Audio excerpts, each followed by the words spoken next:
Hi, I'm Larry Johnson. I'm a professor at Texas A&M University, and we want to continue our lecture series for histology. And today we're going to cover the eye. Here we see the eyes of different colors from different individuals.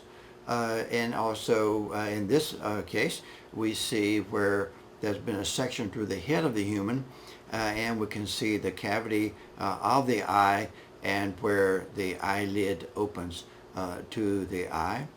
Now the objectives of the eye lecture is to talk about how structural components of the eye contribute to the overall function of observing the visual world, which is the function of the eye. And we will identify strategies or mechanisms employed by the eye to provide nutrients and structural support without distorting light. Now the eye, the mammalian eye, doesn't have a hard, rigid structure, doesn't have a bone in it, and the eye is maintained, its shape, the lens and the retina, their relationship are maintained by pressure. And so you have to have a kind of globe situation where you have pressure inside, and that pressure has to be regulated to keep your lens and the retina, all the things in the different locations. Also, you can't have objects in the way of the light coming through the eye. So we want to look for strategies that the eye employs to provide nutrients without distorting light.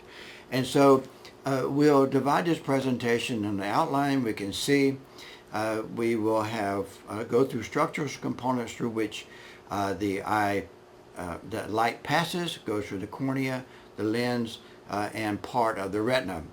And then we'll talk about structures that influence the image, the iris, regulating light going in, ciliary bodies, and the trabecular meshwork. So those will be the things that we cover today on the eye. So we can see there's a couple of chambers. There's an anterior chamber and posterior chamber. Posterior chamber between the lens and the iris. Between the iris and the cornea is the anterior chamber. There's another body, the vitreous body. That's less watery fluid is in the vitreous body than we have in the aqueous fluid here. There are three different layers of the eye. You got the retina, you got the choroid, and here we can see the openings there, rich vasculature, and then the sclera is the white of the eye. Here we see the optic nerve as we go. Now, if we look back at 2500 BC, you can see that they used magnifying glasses back in those days, but it's until in the 13th century that the Venetians started using it in through there when the printing press occurred, during the 15th century especially. On some of the ships, they were able to find some primitive glasses back in the 13th century. But it's 15th century, when they got the printing press, that people realized they needed glasses. And Ben Franklin made the first set of bifocals because one lens, he was nearsighted, the other one, he was farsighted, and you would go to the department store, buy glasses, and they would have the lens, the same combinations for the right and left eye. So he took two of these, one that fits the right eye, one fits the left eye, and glued them together, and that was the first bifocals. Now, of course, these are different types of glasses that have been used over the century, and of course, we got the contact lenses now. These are a few tricks you can play with the eye. If you look at these, it looks like it's wider here than there, wider here than there, but it's really all the same. It looks like these dots, these may be smaller than that one, but it's the same as we can see here. Also, other tricks you can play with your eyes where the eye can't really discern what this is, and the brain is trying to make sense of it. And as you look forward, you can see these others spin. If you look at one that's spinning directly, it doesn't spin. It's the other ones, it's the peripheral ones that are spinning. Who sees spots in these corners? There are no spots. They're all in your mind. But by looking at these boxes and the spaces that they are, it makes it look like there's spots in between. This is a color mechanism. You can look at these. If you look at this for very long and then just look at the dot, these colors will change back and forth, and it will show you that you basically see two colors with the same cell, and whenever you don't looking at that color like this, then all of a sudden the color that was not being shined is what is shined there. This is another trick you can find if you just look at this, and then the next slide you look at that, and you'll be able to see an image. So here we see the eye on these body whorls, that we can see the eyes kind of bulging out. Here we can see the eye in its socket, and there's different parts. We have the eyelid that we see. We have the sclera, the white of the eye. We have the cornea, the clear part that you're looking through, and it's outside of the eye. Then we have the iris, which is what gives it pigmentation, the color of the eye. Also, it filters out the light, and then we have the pupil, which is the opening through which light can pass through the iris. Now there's a host of terms. The canal slim, that carries the fluid out from the trabecular meshwork. A ciliary epithelium, that secretes the aqueous humor. Glaucoma is a serious eye disease associated with the blockage of the outflow of fluid, and so too much pressure builds up, and that changes the shape of the eye, kind of like pumping up a basketball beyond the pressure that's recommended. Limbus, that's where the sclera and the cornea come together, and that's where you get the nutrients for the cornea. Macula, mostly combs, most sensitive portion of the eye. Whenever you're looking at something, you're using the macula. A photoreceptor, you got the rods with black and white, combs for color, red, green, blue pigments that we can see. Pigmented epithelium, they phagocytize, prevent backscatter light. They produce melanin, which prevents the backscatter light, and vitamin A storage. Trabecular meshwork is a resistant outflow. It helps maintain the pressure. Nevertheless, it lets the fluid out. Uva is a vascular component of the eye on the inside, composed of the iris, the ciliary process, and the choroid. Zonules are ligaments that attach to the lens and attach to the ciliary processes, and that allows accommodation to occur. So we look at the eyelid. We can see this gland right here, right where they put eyeshadow right in through there. And I really like that gland because it's the one that holds your tears in. So it makes it waxy on the surface that holds your tears in. Of course, you got muscle here. You can blink your eyes, and that would be skeletal muscle, eyelashes that we see there. And here we can see the eyelashes. This is the conjunctiva right in through there, and the cornea. The lens would be below the cornea, as we can see. So if you know the workings of the camera and the different parts, you already know a lot about the eye. They just have different names. Eyelid for shutter, iris for diaphragm, lens. Supporting structure would be the sclera. The retina is a photosensitive film, and the choroid is the blackened box, which makes the eye black inside there, and also that's a rich vascular supply of the eye as well. So the wall of the eye has three layers. It's got the supporting layer, which is the cornea and the sclera. That's the part that holds the pressure in. And it has a vascular layer, and we call that collectively the uva. And that would be the choroid. It would be ciliary process and the iris. All that is a uva, and that is what provides nutrients of the eye on the inside. Then we have the retinal layer coming from the optic nerve that comes in through here. All the way is photosensitive up here to the ora serrata, but it continues on underneath the iris. Indeed, the pigmentation at the bottom of the iris, which facilitates blocking out the light, actually came from the optic nerve. So these are the three different layers of the eye. Here we see the cornea, anterior chamber, lens, vitreous body, and here we can see how thin the retina has been pulled apart.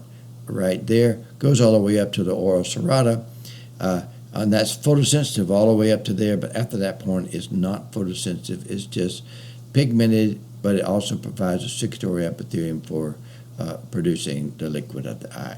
At the bottom, we see the sclera, the white of the eye. We see the choroid, the blood vessels of the choroid and the blackened box, and then we see the retina and the optic nerve. So if we see that on one of these specimens, we see the cornea right in through there. We see the iris right there. Pupil is the opening of the iris. We see the lens. We see the retina, the sclera here, and the retina and connective tissue down below. Again, we can see the back of the eye. Here we see the optic nerve, and this is where the blind spot is because there's no photoreceptor cells. The photoreceptor cells are right through here. They stop there.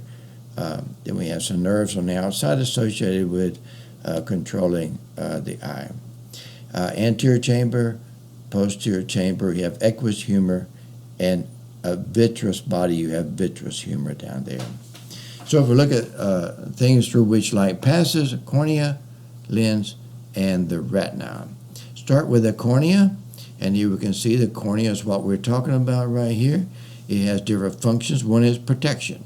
It has a lot of nerve endings in it, and that will cause you to move your eye away from something, protection, and also a stratified squamous epithelium on the outside, just like skin, except it's non-keratinized, like skin. So it, with skin, covers the whole surface of the body. It's a structural layer. It's part of a structural layer, structural support. It filters out undesirable light rays. What? It filters out undesirable light rays, and we'll see how that occurs. It also focuses the image on the retina. What? I thought the lens focused the image. No. The main focusing component for which our eyeglasses are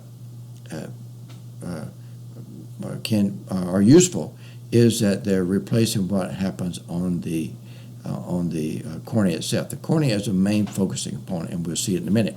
It gets its nutrients from the limbus because the cornea has no blood vessels. So it gets its nutrients from here. It gets its air, oxygen from the air. That was the problem with the early contact lenses, is that it would not allow breathing to occur. So if we look at the cornea, it inscribes a different globe than that of the major globe of the eye. And that increases the curvature. If you increase the curvature of that bends light more. And that's why the cornea is what focuses the image on the retina itself. And here we can see where the eye is kind of bulging out here, where the cornea is in front of the lens. We see the eye here on this individual, so we can see where this is the eyelid here, and the cornea is bulged out in the front. Bulged out in the front because it describes a different globe than the major globe of the eye. Here we see that the eye has 59 dioplars, which has to do with light bending, and so of those, 46 or 48 comes from the cornea. The rest of it comes from the other structures of the eye. The greatest change in the focus has to do with the greatest change in refractive index. Here we see air is 1, and the greatest change is between air and cornea. So the cornea is the main focusing thing of the image, and that's when we wear glasses, we're modifying what the cornea does. You see these other structures in through here, very similar, quite a bit different from air though. And we can see the different layers. You had the cornea epithelium, which is stratified squamous epithelium, protective type epithelium, non-keratinized because it's always moist. Bowman's membrane, not a true membrane. You can't pull it apart. It's just something you see. Don't see the cells inside there. Then we have a stroma that goes all the way down here. And then we have endothelial cells.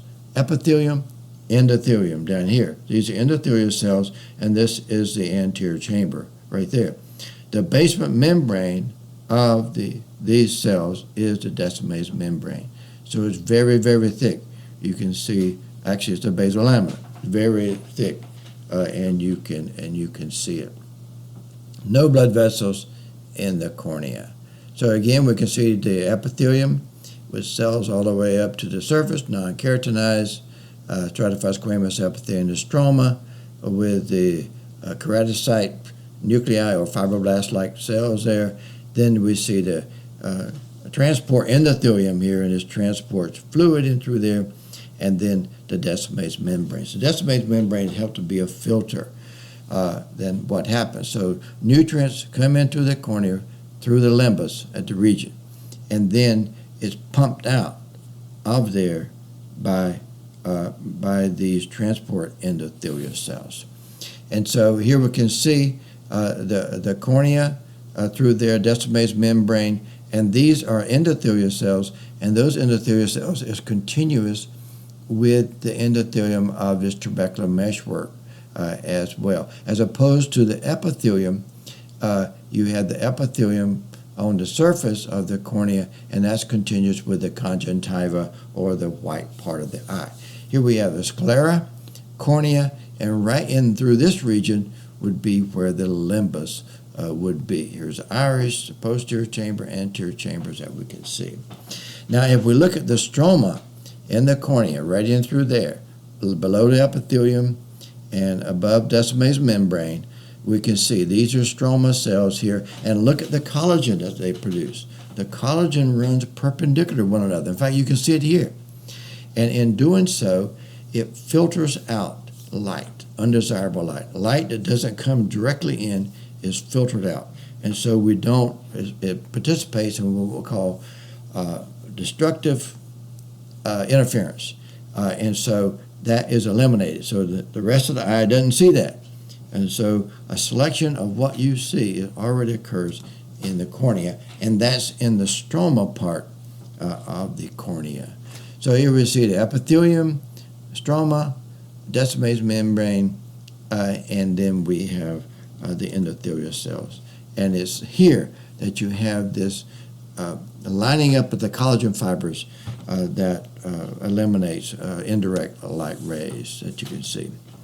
Descemetous membrane is like a filter of fluid coming down here through here, and then these endothelial cells are transport endothelium, and they bring the fluid out of the eye. And the alignment of these fibers is dependent upon the hydration of glucosaminoaminoglycans, the GAGs that are on the proteins. And so that hydration is regulated by fluid coming in from the limbus and these transport endothelium pumping it out. If you scratch the cornea, it'll get foggy because you interfere with these layers here, and it looks foggy, and it's more than what these cells could pump out. And so this is at the bottom, as you see in through here. This is the limbus region where the sclera meets the cornea. So when you start picking up blood vessels, you're in the sclera. No blood vessels in the cornea. This region, so nutrients come in through there. They filter through there. Oxygen comes from the air, and the fluid is pumped out in the anterior chamber. Here we see the limbus with blood vessels in the sclera, and this would be part of the conjunctiva. The next is the lens, and the function of the lens is to focus the image on a photoreceptor portion of the photoreceptor cells. Remember, the cornea is the main focusing. It gets in the ballpark. And then the lens gets you focusing on second base, the specific focusing on the lens photoreceptor portion of the photoreceptor cells. The fine focus is the lens. And it gets its nutrients from the aqueous humor because there's no blood vessels in the lens. You can't have blood vessels in the path of light. So the cornea and lens have no blood vessels that you see. And here we can see the anterior surface, that is this portion here, it touches the anterior chamber. That one has cuboidal cells, little cube cells with spherical nuclei all the way down. When you get to this region, these cube cells give rise to the lens fibers, which is what's on the inside of the lens. And also note that you have a capsule all the way around the lens. And the lens is literally suspended in the path of light. And the capsule attached to the ligaments we call zonules that allow it to change its shape. Here we see the lens. This is the anterior chamber portion, a thick capsule, thinner capsule on the posterior surface, cuboidal cells on the surface, not in through. So these got a cuboidal cells in through there. We see the capsule here and here, and these cuboidal cells are in the anterior surface. So this is the same as that. This is the same as that. Now right on that, in the bow region, and that's going to be right in through there, the bow region, these cube cells elongate. And when they elongate, then they become the lens fibers. Also attached to the capsule is the zonules themselves, and they pull on the lens and change its shape. So if we look at the bow region right in through there is where we're looking. See these little cube cells with spherical nuclei. See the cubes, little ice cubes there? They begin to elongate. This elongates, and then that becomes the flattened lens fibers. That's what's inside the lens itself. And here we can see the capsule around it. Thick capsule, and the anterior surface gets thinner as you move to the back of the lens. So if we look at the lens is developing here, comes from the epidermis that we see in through there, and it folds around. The same epithelium does that, and you see it folds around on itself, folds around. So what is the base, what was the base of cells is really the outside. And in fact, the capsule is the basement membrane of the cells. What's in the apex, or where the lumen would be, or space would be, is here between the cuboidal cells and the lens fibers that we see in there. So it folds back on itself. This is the apex, this is the base. And that's how you get the capsule. And so ultimately you have the cells on the surface, but not on the base, and you have lens fibers, and you have transformation going on here and here. So that's the lens. So we can see the lens. These cells are the same as those. And then on the back, we can see the base. The capsule itself is really the base because it folds back on itself. If we regress for a minute and look at the cornea, we can see the epidermis again the epithelium gives rise to the conjunctiva inside the eyelid, as well as the epithelium on the outside of the cornea as well. So here we can see the cornea. This is the epithelium on the outside here, and we see endothelium on the inside. And so now if we look at the retina coming from the optic nerve comes in through here and folds back on itself. So you have the retina coming in, coming back. It too folds back on itself. And in fact, this portion of retina is not firmly attached to that. You've heard of detached retina, right? Because it's not firmly attached. Even in the adult, this is not firmly attached because the rods continue to grow, and you need to phagocytize the growing rods, so it's hard for them to be attached. And so the optic nerve comes up in there to make the retina, which folds back on itself too, and it continues all the way up here beyond the ora serrata and comes all the way up to there. So the pigmented layer of the iris, below the part of the iris that stops the light from coming in, is really part of the retina that you can see. And so here we see retina. This is a pigmented epithelium in through there, and it goes all the way to the top. So in the retina, it's where you had a photoreception of the image is the main function of this. Also, it has its pigmented epithelium to prevent a backscatter of light. And it gets its nutrients from the choroid. This is the rich vasculature of the choroid.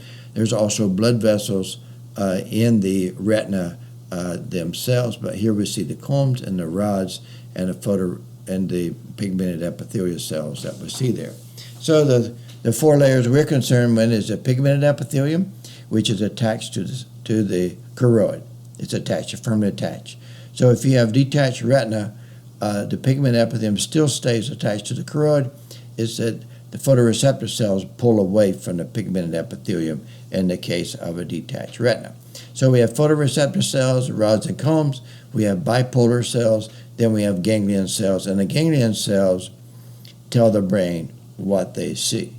So we have many more soldiers than we have messengers. And so what that tells you is a fair amount of processing of the image occurs in the eye itself, because the brain doesn't see what the individual receptors see. It sees a message, a summary of the activity. So here we can see the pigmented epithelium is the same as these guys here and here, and then the retina is what we see here and here.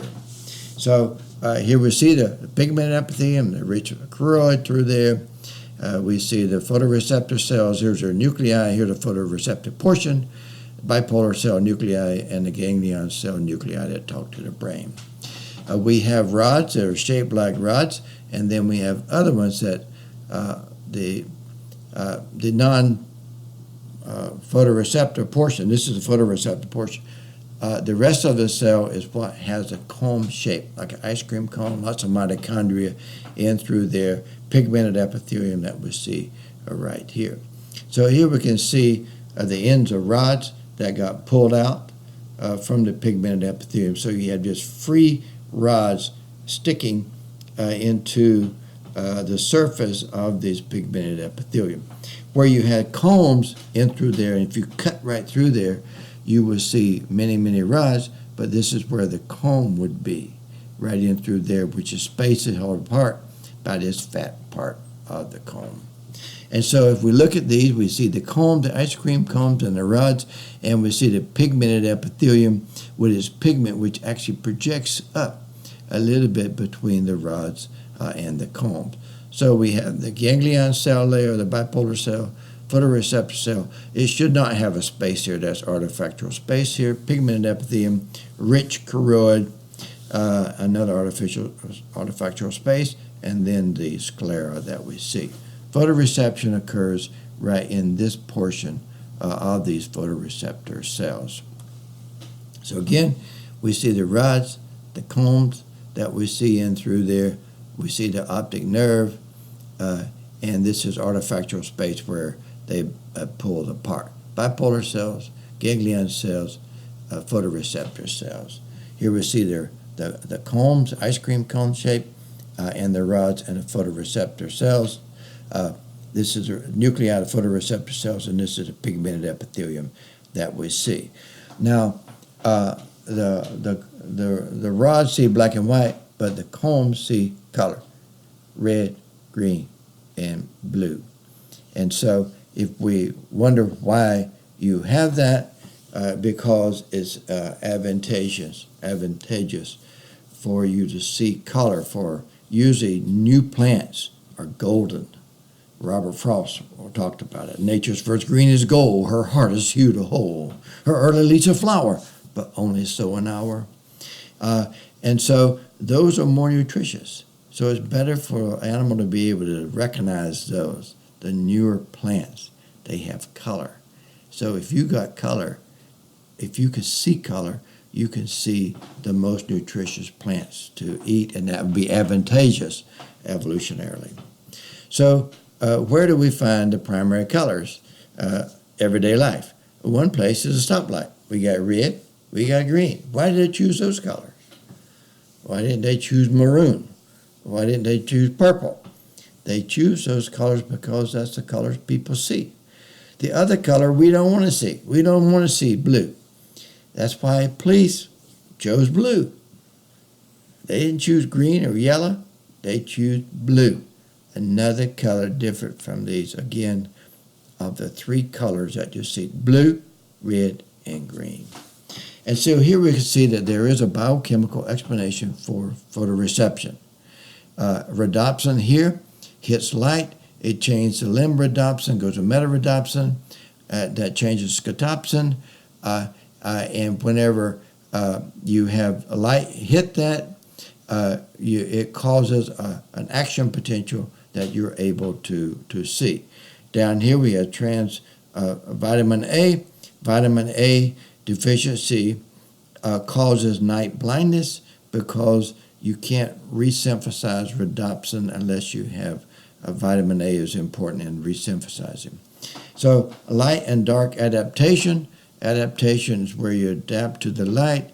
Dark adaptation takes a long time. So if you walk into a place and it's dark, it takes a little time before you're able to see things because you have to resynthesize some rhodopsin. That takes a little time.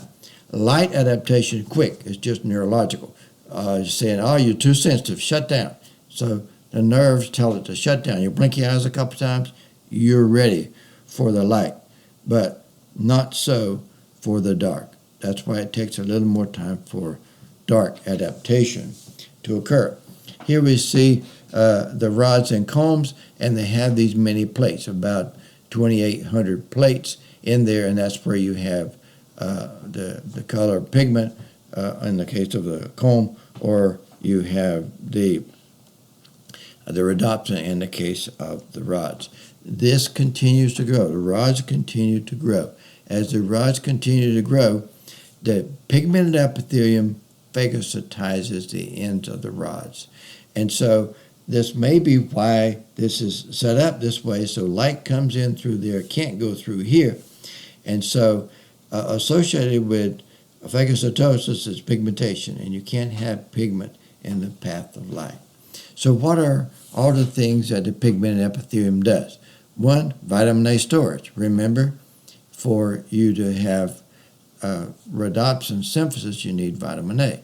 Phagocytosis of the growing rods. So the growing tips through here, and they are able to phagocytize. Absorption of light.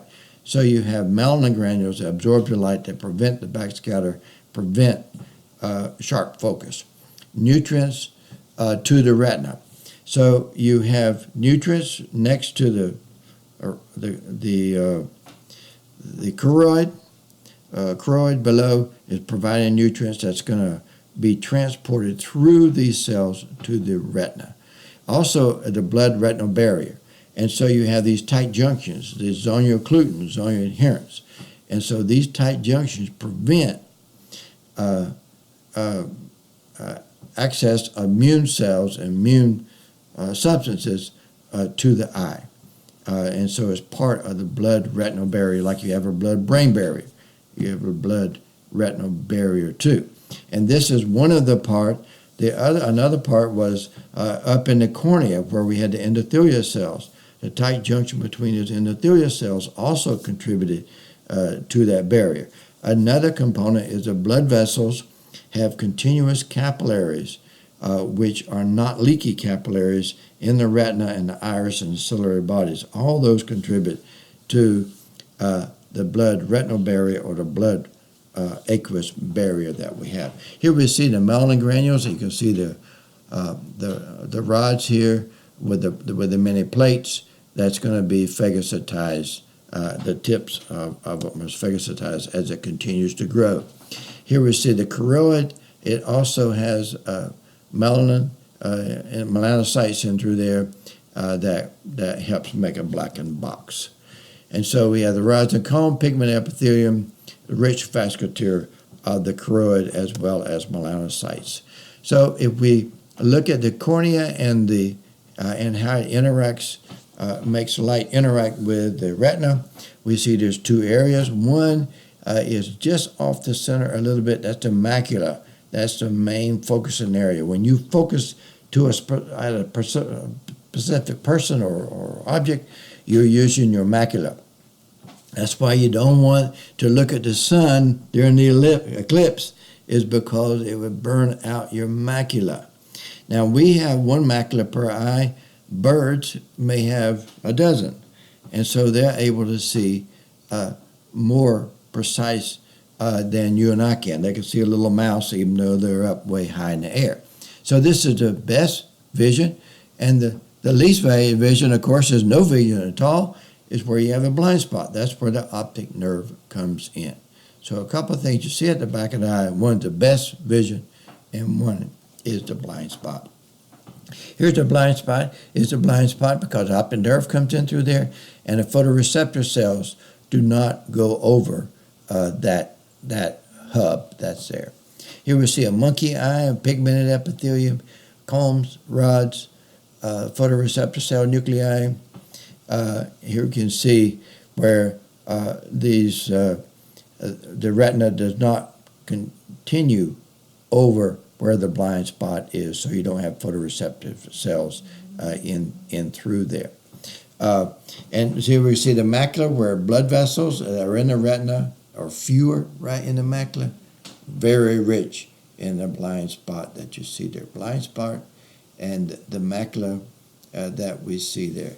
Here we see the macula where, remember, we have these different layers. You got a pigmented epithelium, you got photoreceptor cells, bipolar cells, ganglion cells. And the ganglion cells have been pulled back here, such that this is your typical retina, this is the macula. And so the top layer has been pulled back, again, letting more light through these areas. And this area is mostly combs, which are more sensitive than rods. Rods are good for night vision. Combs are good for lots of light. So we looked at structures through which light passes. Now we're looking at structures that influence the image. And we have the iris that regulates the amount of light. We have the ciliary bodies that secretes the aqueous humor, and also contraction of it will pull on those zonules to cause the lens to change its shape. And then we have the trabecular meshwork, which absorbs the fluid that's produced by the ciliary bodies. So if we start with the iris, it regulates the amount of light coming in, and it's got a blackened posterior surface which stops the light rays. And remember that it's actually part of the retina that went in through there on the bottom part of the iris. There's also a dilator muscle that causes the pupil to open as the iris contractions of the dilator muscle. And then it has a constrictor muscle. And a constrictor muscle is at the end. When it contracts, it closes the iris down. The nucleus is the local blood vessels. There's blood vessels inside the iris. Remember, they have to have continuous capillaries so they don't leak. Here we see the iris. This is the end of it. This is the smooth muscle of the sphincter there, the constrictor muscle. And this is a dilator muscle. And a dilator muscle is myoepithelium because it actually came from the retina that we have. So this pigmented layer and the myoepithelium came from the retina that we see. But this is the typical sphincter closure thing, smooth muscle in the constrictor muscle. So here we can see how it fits onto the, remember that we have the retina coming in here under the iris, and that gives you these two layers, and then the other layer is connective tissue, of which you have blood vessels inside there. So you have the pigmented layer comes in all the way from the retina, continues all the way up to the ciliary processes. And so if you have very few melanocytes in the iris stroma, then you have blue eyes. Caucasian babies are born with blue eyes, and then they may go to brown eyes, but they start out with blue because they don't have many melanocytes. As they get more melanocytes, many more melanocytes will make a black eye. And here we see the pupil, and we see the iris, which opens up the pupil through here, and we can see the iris in through there. So here's the iris with the constrictor muscle next to the lens, and this will be the posterior chamber, anterior chamber, that we can see is constrictor muscle. Here's a dilator muscle, and again the dilator muscle that we see in through there. And so you remember its development coming from the optic nerve. So here we see the iris in through there, and that is connected. You see the pigmented epithelium here on the iris becomes a secretory epithelium in through there. And the dilator muscle actually was the pigmented layer that comes in from the retina that we can see. Here again we can see the lens, the capsule, cuboidal cells on the anterior surface right next to the iris. So another structure is the ciliary bodies. And the ciliary bodies, the contraction of the muscle changes the lens through changing the tension on the zonules. So it pulls on the zonules or it loosens the zonules. And we call that accommodation. And accommodation is the ability of the eye to change its focus from near to far objects or vice versa. That's what accommodation is. So it's the fine focus of the lens, and that the ability of a lens to change its shape is reduced with age, and that's why you get to be, after you get to be 40, you may have to have bifocals. Bifocals changes the focal distance that you have that mimics the function of the lens, where normally eyeglasses mimic the functions of the cornea. There's also the ciliary processes secrete aqueous humor, and that makes the pressure of the eye. So that's the source of it. And then they got blackened region stops light from coming in. So you have melanocytes all in through this region. And since the ciliary bodies are part of the uvea, you get nutrients from local blood vessels. So here we can see the pigmented epithelium coming in through there all the way up to the iris, and then that becomes the dilator muscle. And you have the non-photosensitive portion of the retina coming here, and all of a sudden that becomes a pigmented layer.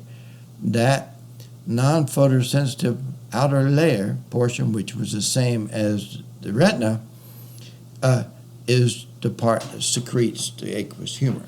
So aqueous humor is produced in through there, goes in through the pupil, and then goes out through the trabecular meshwork and the canal of Slim. So contraction of the muscle reduces the tension on the zonules and it allows the lens to become more spherical for close focus. So when you're reading a book, your ciliary muscle is contracted, and that loosens the pressure on the zonules, and it becomes more spherical for close focus. So here we see the ciliary muscles, and this, of course, is going to be smooth muscle. And you see the nerves and blood vessels associated with it, and the ciliary processes, of which the ciliary epithelial cells on the surface are the ones that secrete the aqueous humor, and the pigmented layer is still the pigmented layer that's the same as the retina, but it becomes the dilator muscle. So here we see the processes. We see the lens, it's the lens of the capsule, and the zonules that pull on it. Here we can see the zonules coming out from here and here, and literally attaching to the capsule. So you can see where it attaches to the capsule on both sides. Even though the capsule is thicker on the anterior surface and the posterior surface, it's still attached to both sides, and it's attached to the capsule of the lens. Here we see the secretory epithelium secretes the aqueous humor that then finally goes around there, and it's about 3 times the volume of aqueous humor produced each day, the volume of the eye each day. Here we see these cells. Also, you see the pigmented cells below, and the pigmented cells below are the ones that have the tight junctions that prevent components from jeopardize the blood aqueous barrier. So it's a tight junction between adjacent pigmented cells that helps maintain the barrier. And then these cells secrete the aqueous humor.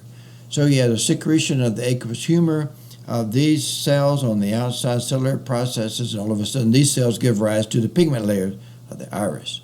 And the pigmented layer that's below here, which is one associated with the tight junctions and maintaining the barrier, they become the dilated muscle under the iris. So we can see those structures. Fluid is produced here in the posterior chamber, goes around to the anterior chamber, and is absorbed in the trabecular meshwork. And that brings us to the trabecular meshwork, which resists the outflow of aqueous humor. So it resists that in order to maintain the pressure. Too much resistance makes glaucoma. Okay, and so local blood vessels provide nutrients, and also the aqueous humor provides nutrients as well. So the trabecular meshwork, fluid produced here, goes out through there, and then the canal slim. Here we see the trabecular meshwork, which slows the outflow.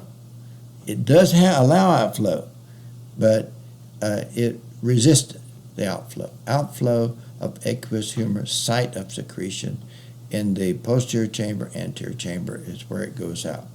Produced by the secretory epithelium here, goes around the pupil, intratrabecular meshwork, and return to the bloodstream via the canal slim, which is a lymphatic, with no lymph node. So here we can see the cornea, the endothelium, the decimal membrane. Remember that the endothelium is continuous with the endothelium of the trabecular meshwork. Since trabecular meshwork is like a lymphatic, lymphatics have endothelial cell lining, and they also line the anterior chamber as well. And so the endothelial cells are at the bottom of the cornea, and they are transport endothelium, as we mentioned to you. Trabecular meshwork has endothelial cells located in through there. So fluid has to go from there through the endothelial cells, through the connective tissue, through the endothelial cells of the canal of slim before it can get out. And that's part of the resistance to outflow. If it was just no resistance at all, there would be no pressure in the eye. So here again we can see the posterior chamber where you have, this is anterior chamber. This is anterior chamber we have right here, and there is a canal of slim. Fluid is produced in the posterior, and then it comes around to the anterior. This is anterior chamber right there. Canal slim, endothelial cells lining. So in summary, we talked about things through which light passes, and then the things that modify the light and the different structures that facilitates vision and the shaping of the image to be able to see it. The overall function of the eye is to observe the visual world. Here we see the Tetons in Wyoming, is what we see. Here I was at Stanford playing in the Senior Olympics. If what you learned today is useful, please share it with your friends, colleagues. Thank you.